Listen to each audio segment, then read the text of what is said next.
Hola familia, muy buenos días. Muy buenos fríos días. Vamos a reflexionar un poco en la palabra de Dios y también, por supuesto, un poco en la vida, porque pues una y otra no pueden ir separadas, van juntas definitivamente. Una de las cosas más difíciles que tiene el ser humano, estaba pensando hoy en la mañana y toda la vida, es la inseguridad. ¿Alguna vez se han sentido inseguros? ¿Sí? La inseguridad es terrible porque cuando uno está inseguro, aunque haga lo que está correcto, uno cree que está incorrecto. Entonces realmente cuando hay inseguridad uno nunca se siente satisfecho con lo que hace. Cuando uno nunca se siente satisfecho con lo que hace, uno nunca está a gusto, uno no vive bien. Y entonces la inseguridad realmente es un problema muy grave. Cuando estamos inseguros, incluso con el mismo Dios, pensamos cosas acerca de Dios. Chéquense lo que voy a decir, que Dios no está pensando. Cuando estamos inseguros con nosotros mismos, pensamos cosas acerca de nosotros mismos que realmente no están pasando. Y cuando nosotros nos sentimos inseguros con otras personas, pensamos cosas de las otras personas que las otras personas no están pensando. Y entonces vivimos en una realidad alternativa en donde nuestra inseguridad nos ha hecho ver la vida como no debe verse, sino como nos imaginamos que se ve. Entonces pasa, por ejemplo, que si yo me siento inseguro con todos ustedes, yo veo sus caras y todos ustedes están así, con una cara muy seria, porque por supuesto que hace frío. Y entonces yo diré, ¿será que están enojados conmigo? ¿Será que no les gusta lo que estoy diciendo? ¿Será que ya llevo 2 horas hablando y quieren que me calle? Porque como estoy inseguro, estoy pensando cosas de ustedes que probablemente no sean ciertas, aunque seguramente alguien por ahí sí ha de estarlo pensando. ¿Esto qué quiere decir, hermanos? Que la seguridad, como todo lo contrario a lo que hemos hablado, nos proporciona la posibilidad de vivir de una manera satisfecha. ¿Sí? Estar satisfechos. Cuando alguien está seguro, está satisfecho. Cuando yo estoy seguro conmigo mismo, me voy al espejo y digo, caray, qué guapo amanecí. Cuando yo estoy seguro con las otras personas, yo veo el rostro de las otras personas y no tengo que suponer que están hablando mal de mí. Qué bien contentos están el día de hoy, todos, ¿no? Cuando yo estoy seguro con la vida y con Dios, yo puedo saber que Dios está contento conmigo, que Él está a gusto conmigo, de que Él me perdona, que Él me cuida y que Él está conmigo, que es mi Dios.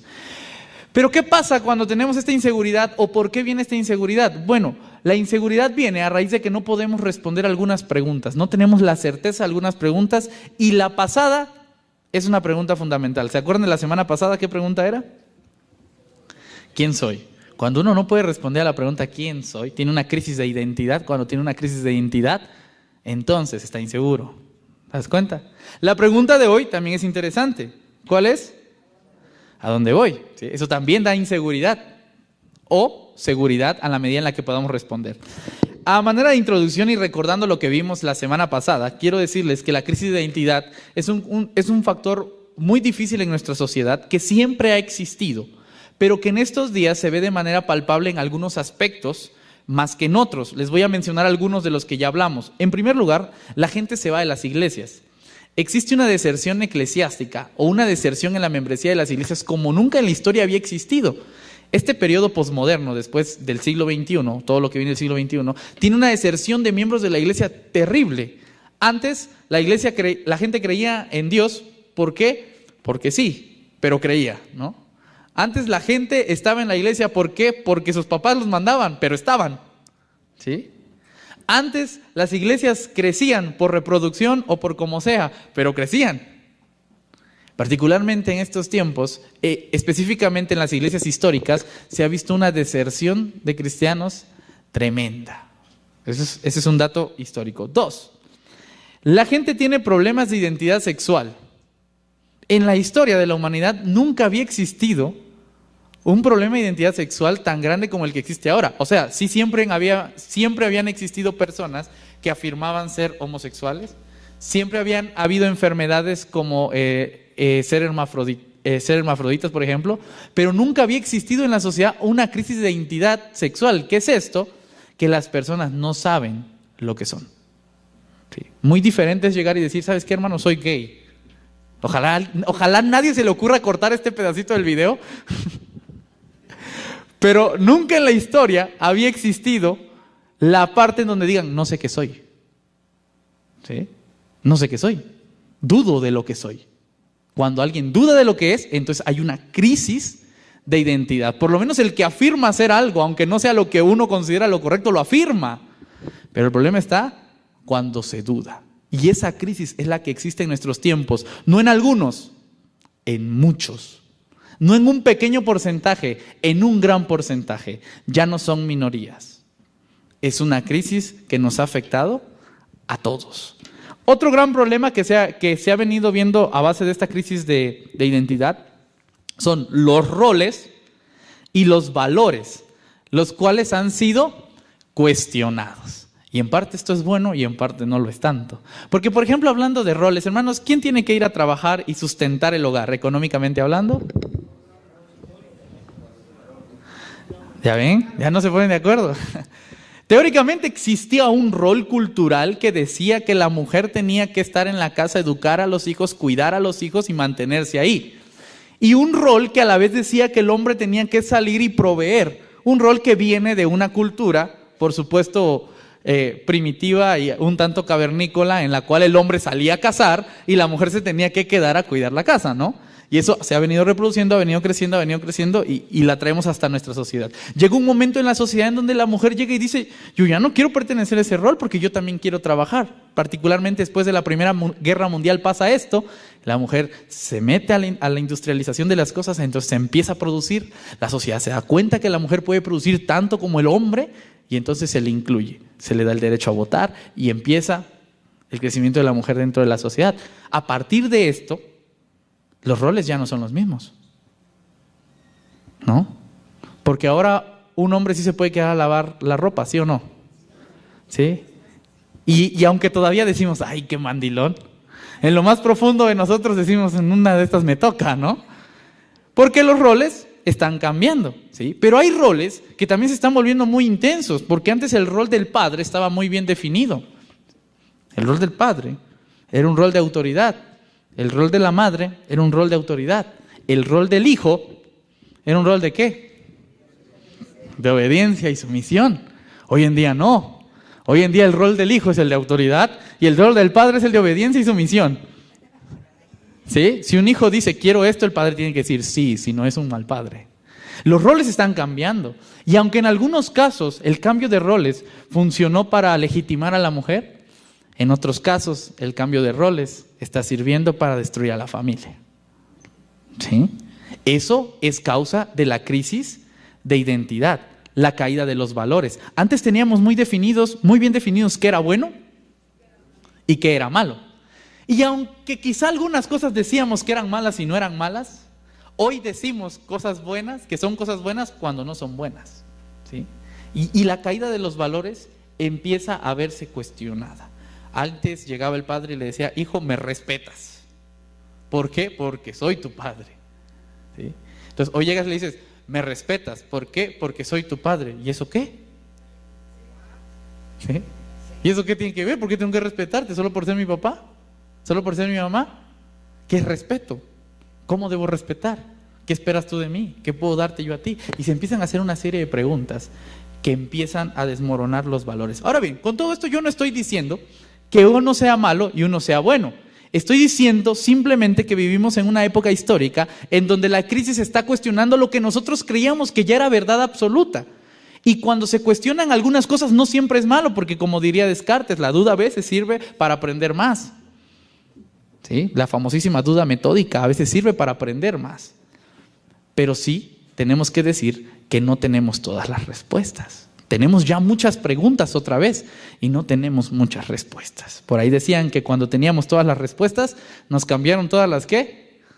Todas las preguntas. Eso es lo que está pasando en esta generación, en este momento de la historia, y por eso tenemos una crisis de identidad. Pero para ir respondiendo y dejar a un lado tantas preguntas, porque pues qué feo seguir teniendo más dudas, dijimos la semana pasada, cuando respondemos a la pregunta ¿quién soy?, que somos personas inteligentes, libres y buenas, con un trabajo para ser diferentes y que le pertenecemos a alguien más. ¿Se acuerdan de esta conclusión?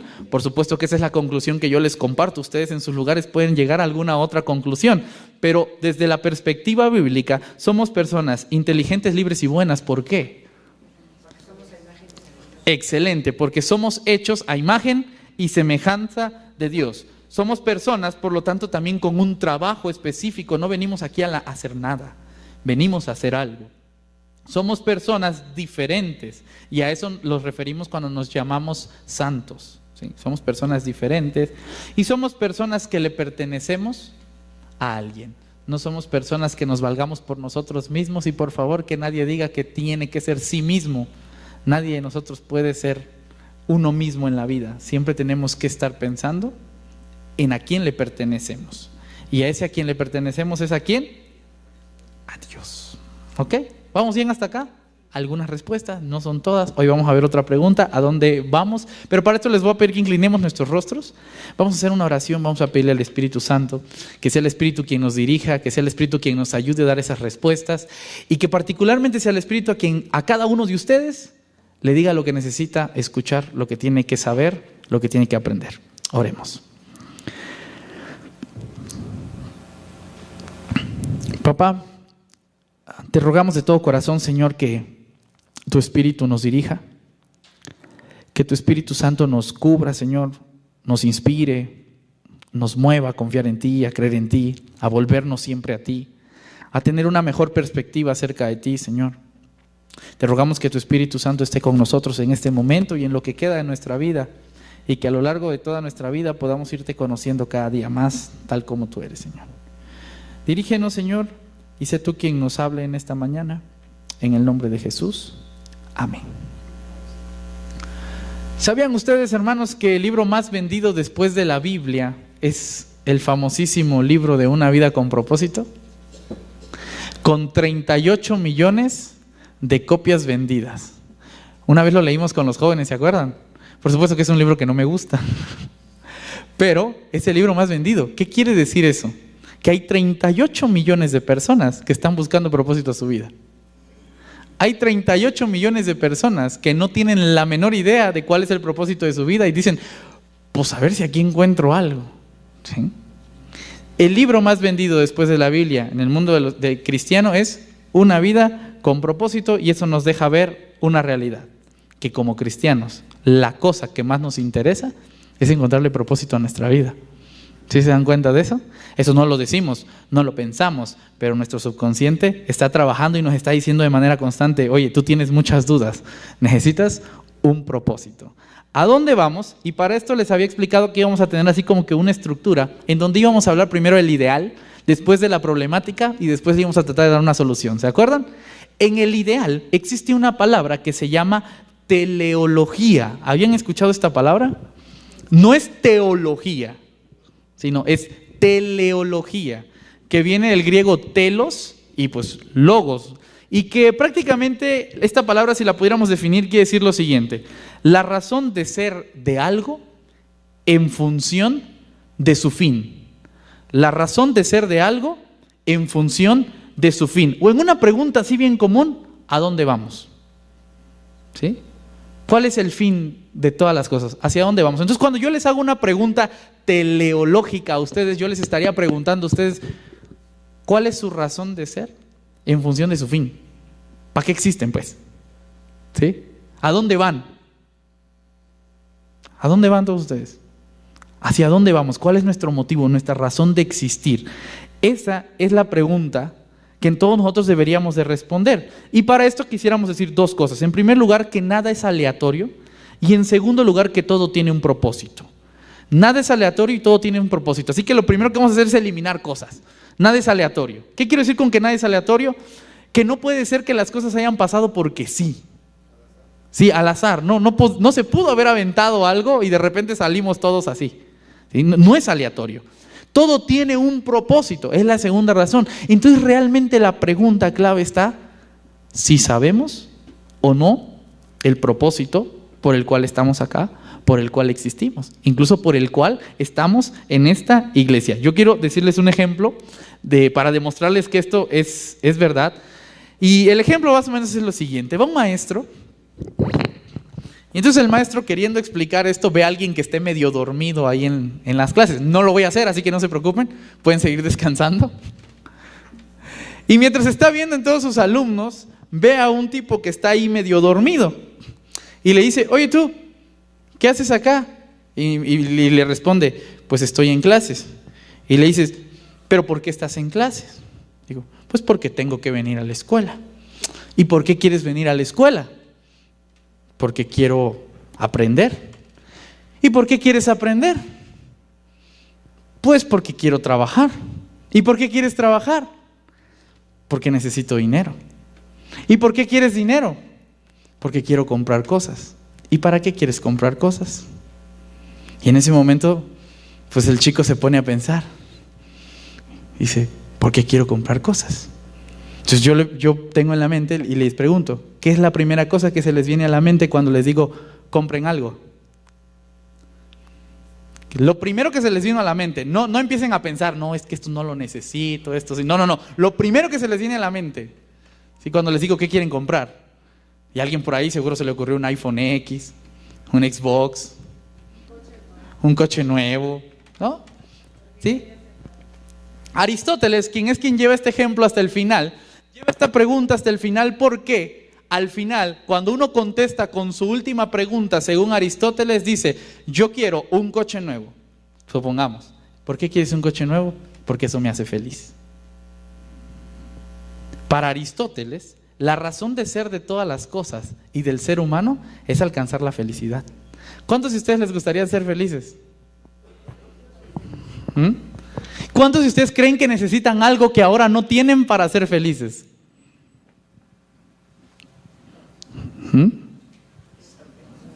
Sí, no lo van a decir ahorita. Pero estas preguntas son para que ustedes reflexionen, no son para llegar a ninguna conclusión. Estas preguntas son para que ustedes reflexionen. Según Aristóteles, si hay una razón de ser de todas las cosas, si hay un fin último, si hay algún motivo, y ese motivo lo podemos encontrar en la medida en la que cada uno de ustedes se haga la pregunta que todo niño hace: ¿y por qué? ¿Y por qué? Hermanos, todos ustedes están aquí en la iglesia, a pesar de que hace frío, en un domingo. ¿Por qué? Si alguien por ahí dice de todo corazón, pues es que yo quiero escuchar la palabra de Dios, ¿no? Chulo, ¿y por qué? ¿Por qué la quieren escuchar? Bueno, porque quiero ser un mejor cristiano. ¿Y por qué quieres ser un mejor cristiano? Porque Dios dice que debo de ser un mejor cristiano. Bueno, ¿y por qué quieres ser aceptado delante de Dios como un mejor cristiano? Porque eso te hace sentir bien. ¿No? ¿No te hace sentir bien? ¿Sentirte aceptado con Dios? Esta es una suposición de preguntas, por supuesto que pueden haber muchas otras respuestas. A lo que quiero llegar es que si tú tomas un momento de tu vida para preguntarte el por qué, vas a encontrar una razón de existir en tu subconsciente. Vas a encontrar una razón de existir en tu subconsciente. Puede ser que tu razón de existir termine siendo tu familia. Puede ser que tu razón de existir termine siendo tú mismo. Puede ser que tu razón de existir termine siendo tu felicidad. Puede ser que tu razón de existir termine siendo algún empleo, alguna cantidad económica, ¿sí? Algún reconocimiento que quieres que la gente te haga. Pueden existir un montón de razones para existir, pero yo les puedo asegurar que todos ustedes tienen una razón para existir. Por lo menos en su subconsciente. Si no la tuvieran, ya se hubieran suicidado. Y eso lo dice Víctor Frank. Al final, ¿cómo es que tantos judíos aguantan vivos en el holocausto nazi? Porque todos tenían una razón para seguir viviendo. La pregunta aquí es, en tu subconsciente, ¿cuál es tu razón de existir? ¿Cómo la vas a encontrar? Preguntándote hasta que llegues a alguna respuesta. ¿Vamos bien hasta aquí? ¿Vamos reflexionando bien un poquito? ¿Ya nos acaloramos un poquito? No, todavía hace mucho frío. Bien. ¿Qué quiero decir con todo esto? Que sí hay una razón de existir para cada uno de nosotros, pero, aquí es donde empieza el pero interesante, cuando no hay un fin, se divaga, pero cuando hay fines incorrectos, se violenta. Escucha bien lo que te acabo de decir. Cuando no hay un fin para existir, se divaga, pero cuando hay fines incorrectos, se violenta. Yo quiero decirles que hay dos tipos de personas en el mundo. Personas que no tienen un propósito en la vida y que por lo tanto andan divagando a ver qué hacen, le pican por allá, le pican por acá, empiezan algo, no lo terminan, vuelven a seguir, no saben qué hacer, están frustrados, están desesperados. Hay mucha gente en la vida que no tiene un propósito. Pero también hay muchísima gente en la vida que sí tiene propósitos en su vida, pero que no son los propósitos correctos. Y cuando no hay propósitos correctos, se violenta. ¿Cómo te puedo comprobar esta tesis que te acabo de decir? Vamos a hablar de la riqueza. ¿Qué es la riqueza? Desde el punto de vista económico, es el acumulamiento de capital. Ser rico no está mal. Muchos, de hecho, desearían ser ricos, ¿o no? ¿Cuántos les gustaría ser ricos? Desearían ser ricos. Hay mucha gente que su propósito en la vida es ser ricos, ¿sí? El verdadero problema es que cuando hay un fin incorrecto para ser ricos, se violenta. Cuando hay un fin correcto para ser ricos, no podría pasar nada. Pero cuando hay un fin incorrecto para alguna acción, se violenta. Peor aún cuando no hay propósito. Lo peor que puedes darle es poder a alguien que no sabe qué hacer con el poder, ¿sí? Por lo menos alguien que sabe qué hacer con el poder, pues va en una dirección y va a lastimar a algunos. El que no sabe qué hacer, va a darle parejo a todos. ¿Qué quiero decir con esto? Que en la cuestión de la riqueza, que es un concepto que todos manejamos, hay fines. Hay alguien aquí que está buscando ser rico. Muchos aquí que están buscando ser ricos. Muchos en el mundo que están buscando ser ricos. ¿Para qué? Dos tipos de personas. No tienen propósito o tienen propósitos incorrectos. Cuando no hay propósitos, se divaga. Cuando hay propósitos incorrectos, se violenta. Por eso, en nuestro mundo, en nuestra realidad, hay muchas personas que han logrado ser ricas. Y hay muchas personas que están siendo violentadas, agredidas por estas personas que no tenían un propósito correcto. ¿Sí te das cuenta de lo que está pasando? Puedo pasar con otro concepto que no tiene que ver con riqueza, pero del cual todos somos partícipes: el gobierno. El gobierno, cuando inicia en aquel libro de Hobbes, del famoso Leviatán, dice que el gobierno fue creado para tener una institución que nos protegiera a todos, que nos diera seguridad a todos. Es el ideal del gobierno. Había un propósito. Pero cuando una persona con un propósito equivocado tiene el poder, ¿qué hace? Violenta. Y cuando una persona ignorante tiene el poder, ¿qué hace? Divaga. Y en los dos casos, a todos los que no tenemos el poder, nos pasan a traer, ¿no? Porque hay falta de propósito. ¿Te das cuenta qué tanto impacta esto? Ya hablamos del área económica, ya hablamos del área política, y la falta de propósito nos perjudica. Nos perjudica que haya gente sin propósito en la vida, ¿sí? Nos perjudica que nosotros mismos no tengamos propósitos. Vamos a ir ahora a la parte científica.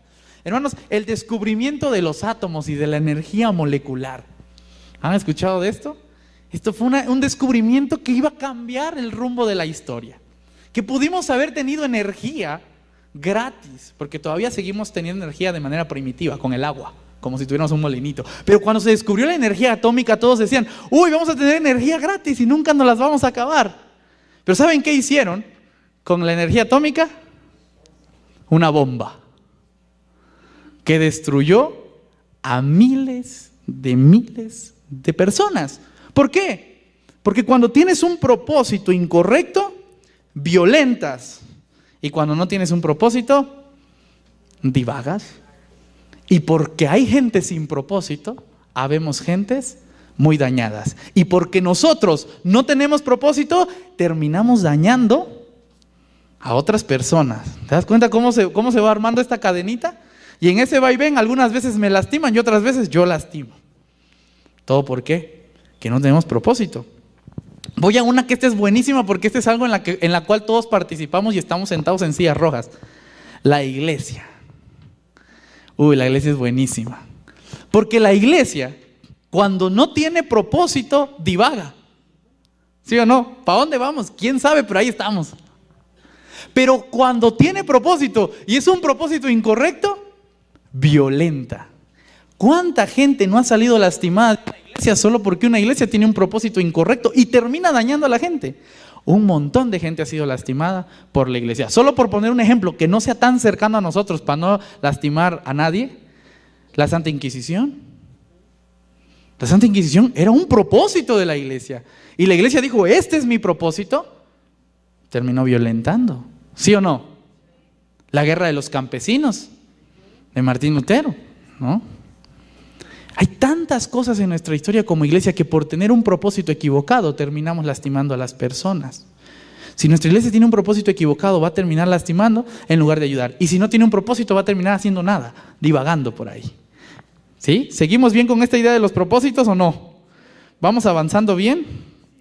Ok, ya casi acabo la de los propósitos. Esta también es muy buena, la paternidad. La paternidad es un asunto interesante. En teoría debe haber una idea que se le llama planificación familiar. Digo en teoría porque pues lo normal es, caray, nos embarazamos, ¿no? Ya tuvimos un hijo y pues ni modo. En teoría debería haber una planificación en donde dijeran, vamos a ser papás, queremos ser papás, tal día vamos a hacerlo. ¿Sí? En teoría. Cuando eso pasa, uno tiene que tener la idea que debe tener propósitos para comenzar una familia.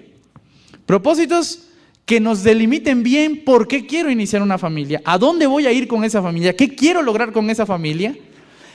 Pero en la cruda realidad es que hay familias sin propósito. ¿Por qué están? Pues porque pasó, ¿no? O no sé, pero ahí estoy. Y cuando hay familias sin propósito, ¿qué pasa? Divagan. Ahí andan, como zombies, pero ahí andan, manteniendo el sistema.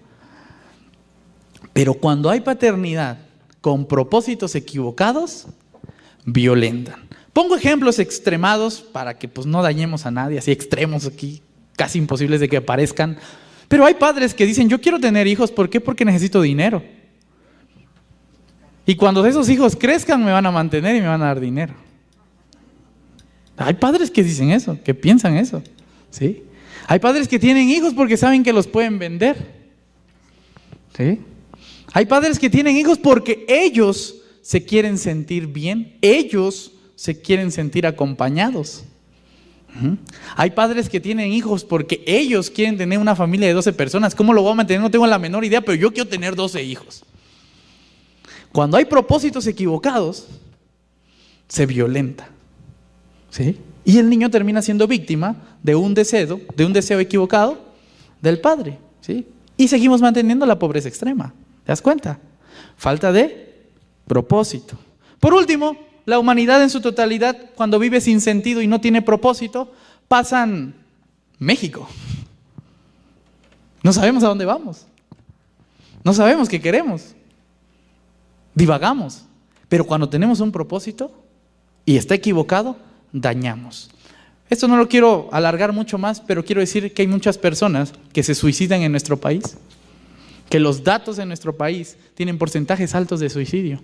Y es por falta de identidad, por falta de propósito. Porque cuando uno no tiene propósito, divaga. Y cuando tiene un propósito equivocado, se violenta e incluso a sí mismo. ¿Sí? ¿Vamos bien hasta acá? ¿Te das cuenta qué grave problema es no tener identidad y nosotros como cristianos tampoco tenerla? Porque podemos dañar a la sociedad en lugar de ayudarla. Pero a todo esto, pues, qué feo que haya tanto problema. Vamos a tratar de dar una solución. Que no es la solución última ni objetiva, es una solución para reflexionar, para que ustedes en sus casas puedan seguir pensando en estas preguntas y llegar a mejores respuestas que las que podemos dar hoy. Ya hablamos del ideal, ya hablamos de la problemática y ahora vamos a hablar de la solución. Y para la solución quiero tocar el texto bíblico que habíamos hablado antes, así en primer lugar, como introducción de la solución. Dicen, no que lo haya yo alcanzado, ni que ya sea perfecto. ¿Qué está buscando Pablo? Perfección. Pablo tiene muy en claro lo que quiere. Dice que no lo ha alcanzado, pero tiene muy en claro lo que quiere. ¿Qué quiere Pablo? Ser perfectos. ¿Cuántos de ustedes quieren ser perfectos? Lo buscan, es su propósito, están enfocados en esa perfección.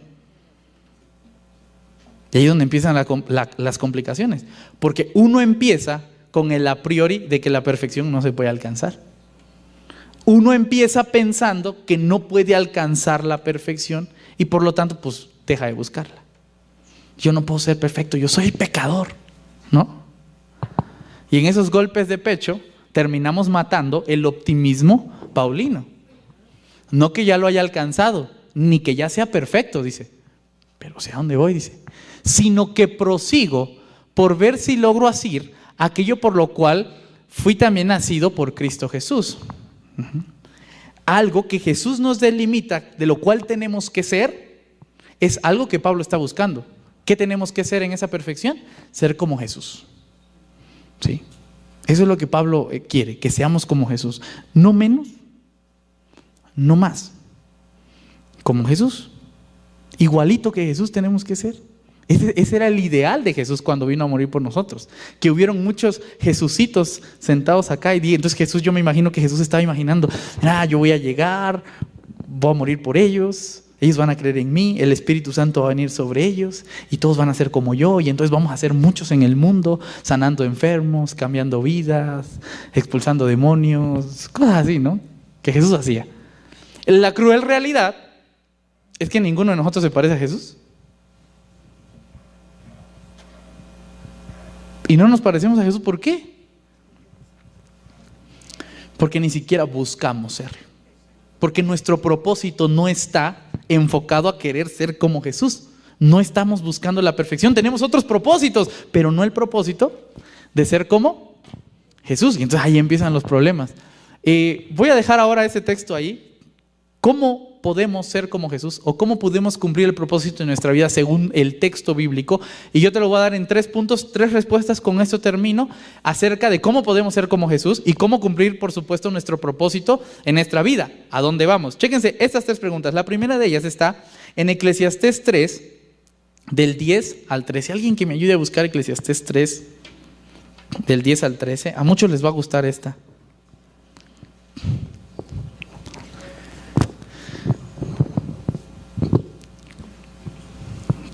¿Quién la tendrá por ahí?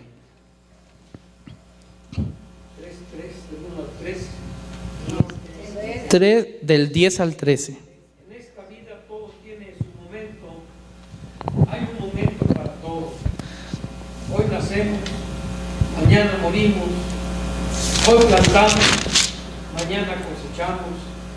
Hoy herimos, mañana curamos.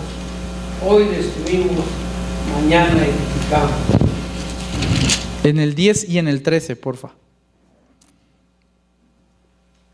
Me he fijado en la carga tan pesada que Dios ha echado sobre nosotros, pero nada nos queda después de tanto trabajar.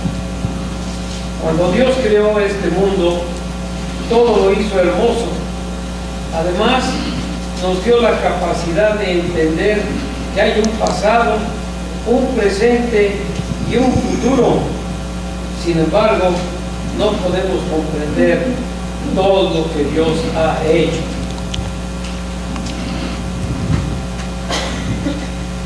¿13? Mientras tengamos vida, hagamos lo bueno y pasémosla bien. El comer y el beber y el disfrutar del fruto de tanto trabajo es algo que Dios nos permite.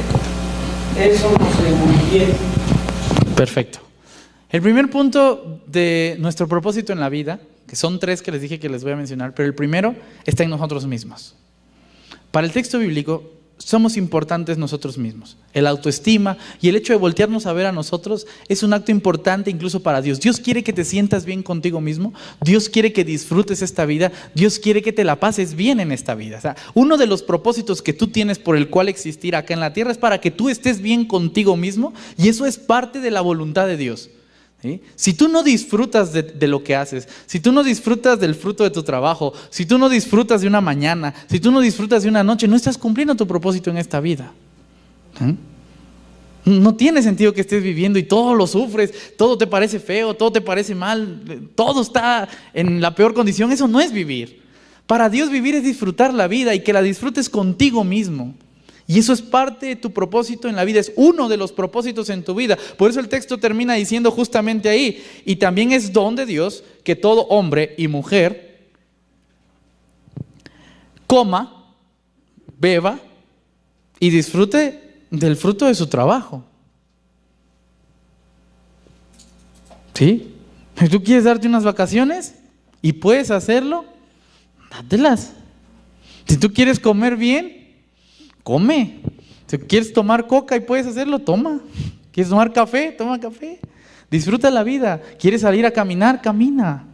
¿Quieres pasar tiempo con tus hijos? Pasa tiempo con tus hijos. ¿Quieres pasar tiempo con tu familia? Pasa tiempo con tu familia. ¿Quieres tener una relación sentimental? Ten una relación sentimental. ¿Quieres llorar? Llora. Pero disfruta la vida. Porque uno de los propósitos en la vida que tú tienes es disfrutar la vida. Persona que no esté disfrutando la vida no está cumpliendo su propósito en la vida. Y eso no lo digo yo, lo dice Dios. Dios te hizo para disfrutar esta vida. Así que uno de los propósitos que tú tienes para estar en esta vida es disfrutarla. ¿Ok? Así que vamos a disfrutarla. Al ratito echamos un café, platicamos, nos la pasamos bien, ¿no? Pero hay que aprender a disfrutar la vida. Si no, no estamos cumpliendo nuestro propósito. Pero solo era uno. Nos faltan otros dos. Vamos a ver cuáles son los otros dos. El otro lo encontramos en Romanos 8:19. Ahí hay un texto. Y en 2 Corintios 10:5. Alguien que me ayude a buscar Romanos 8:19 y alguien que me ayude a buscar segunda carta a los Corintios 10:5.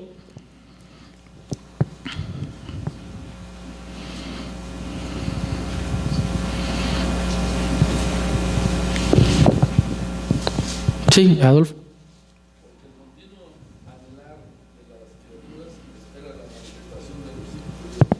Muy bien. Porque ¿cómo dijiste que? Es que esa es otra versión. ¿El continuo qué? Anhelar. Sí, porque el anhelo ardiente de la creación es que yo me la sé Reina Valera. Aunque no me gusta, ver es donde me sé los textos. El continuo anhelar de la creación es la manifestación de los hijos de Dios. El segundo propósito en la vida que tenemos todos los seres humanos y particularmente los cristianos, los hijos de Dios, es redimir toda la creación, es pensar en alguien más. Uno no puede vivir pensando solo en sí mismo, esa es una utopía ilógica, nadie aquí vive solo. Uno siempre tiene que estar pensando en el otro y por otro entiéndase persona o creación. ¿Sí? Pero uno siempre tiene que estar pensando en el otro, es uno de nuestros propósitos. Redimir todas las cosas. Y van a checar lo que dice ahora el texto en 2 Corintios. ¿Quién tiene 2 Corintios? Susi. Y el orgullo de quienes quieren impedir que todos conozcan a Dios, con ese poder hacemos que los pecadores cambien su manera de pensar y obedezcan a Cristo. Muy bien, excelente. Ese asunto de cambiar, que en Reina Valera dice traer cautivo todos los pensamientos a los pies de Cristo, es la misma idea de cambiar la forma de pensar de las personas. Es justamente esta idea. Miren, hermanos, si en el mundo está lleno de pecado, el trabajo del cristiano es tratar de hacer que todo eso cambie. Nuestro propósito está en mejorar todas las cosas a través de hacerlas cambiar. Tenemos un propósito que no solamente es disfrutar la vida, sino además es mejorar la vida que ya tenemos. Ese es nuestro propósito, transformar todo lo que parezca malo y empezar a hacer lo bueno. Entonces ya tenemos dos propósitos, uno que depende de nuestra felicidad de nosotros mismos, pero un propósito más que depende de transformar las otras cosas para que sean mejores, para cambiarlas. Esa es otra idea, de ahí que el mismo Jesús vaya a decir, vayan y hagan discípulos. ¿Por qué quiero hacer discípulos? Porque necesitamos cambiar lo que está mal para que esté bien. ¿Sí? Es necesario hacerlo. Es parte de nuestro propósito en la vida. Tercer y último propósito, Eclesiastés 12:13. A ver si lo leo yo si quieren. Ya lo tengo aquí. 12:13 dice lo siguiente: el fin de todo discurso oído es este, es la conclusión, vean. Teme a Dios y guarda sus mandamientos, porque esto es el todo del hombre. El tercer motivo de toda nuestra existencia desde nuestra perspectiva cristiana es que no podemos depender de nosotros mismos ni de lo que existe. Al final todos nosotros nos debemos a alguien que hizo todas las cosas, que nos creó a todos nosotros, a lo cual nosotros llamamos Dios. Y a ese Dios hay que temerle y guardar sus mandamientos. Ese es el fin de todo discurso. Tres cosas entonces. ¿Estamos en esta tierra para disfrutar la vida? Claro que sí. ¿Estamos en esta tierra para transformar las cosas a algo mejor? Claro que sí. Y estamos en esta tierra para servir a Dios, agradar a Dios y vivir conforme a su voluntad, porque es quien nos hizo. Y cuando nosotros tenemos ya tres líneas en donde caminar, entonces podemos evaluar si lo que estamos haciendo, si lo que estamos viviendo va conforme a nuestro propósito en la vida. Así que como tarea, hermanos, piensen, ¿están haciendo algo? ¿Están estudiando en algo? ¿Están trabajando en algo? ¿Tienen una familia? ¿Van a empezar un nuevo proyecto? ¿Vienen a la iglesia? ¿No vienen a la iglesia? ¿Vienen mucho? ¿Vienen poco? Cualquier pregunta que ustedes tengan, pregúntense, ¿estoy cumpliendo el propósito de mi vida? ¿Estoy siendo feliz? ¿Estoy transformando? ¿Estoy agradando a Dios? Y entonces quizá podamos empezar a tener líneas por donde caminar de manera mejor y sobre todo poder responder las preguntas que faltan, porque nos quedan todavía 50 domingos, 50 preguntas más que responder, así que esto se va a poner muy bueno. Que Dios les bendiga, hermanos, un fuerte abrazo y seguimos caminando en la identidad.